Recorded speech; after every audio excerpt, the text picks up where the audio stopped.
ఈ మధ్య నేను ఏదో అంగన్వాడీ గురించి ప్రసంగం చేయవలసి వచ్చింది. అసలు అంగన్వాడీ అంటే ఏమిటి అని నాకు అనుమానం వచ్చింది. ఏదో అంగన్వాడీ చూడడానికి వెళ్ళాను. నేను దాని గురించి తెలుసుకునే ప్రయత్నం చేసి నేను ఆశ్చర్యపోయాను.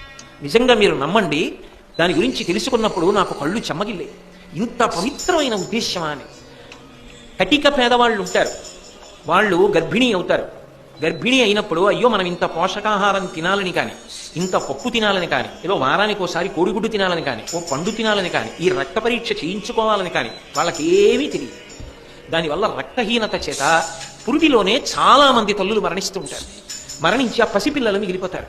ఆ పసిపిల్లలు వాళ్ళు పేదరికంలో ఉన్నవాళ్ళు, ఆ పిల్లల్ని సరిగ్గా పెంచలేక ఇంట్లో ఏడుస్తూ ఉండిపోయి వాళ్ళు అకాల మరణానికి గురైపోతారు.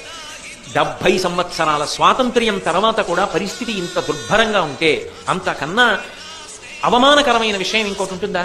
దానికి ప్రతి చోట ఒక తల్లి పదవిని సృష్టించారు. 1000 కుటుంబాలకి ఒక తల్లి కింద అంగన్వాడీ కేంద్రాల్లో. ఆమె ఏం చేస్తుందంటే, తనకు తెలిసిన 1000 కుటుంబాల్లో ఎవరైనా ఒక పేదరాలు గర్భిణి అయితే ఆమె దగ్గరికి వెళ్ళి కూర్చోపెట్టుకుని ఒక కన్న తల్లిలా, అమ్మా నువ్వు గర్భిణివి, నీకు రక్తం తగ్గిపోకూడదమ్మా, నీకు హిమోగ్లోబిన్ ఎంత ఉండాలి అని రోజు ఆమెకి బియ్యం, ఏదో వారానికి ఇంత కందిపప్పు పప్పు, వారానికి ఇన్ని కోడిగుడ్లు, ఆమెకి ప్రసవం అయిన తర్వాత పిల్లకి కావలసిన పాలు, తల్లికి కావలసిన పాలు, ఇంకా అవసరమైతే వాళ్ళని తీసుకెళ్లి వైద్యశాలలో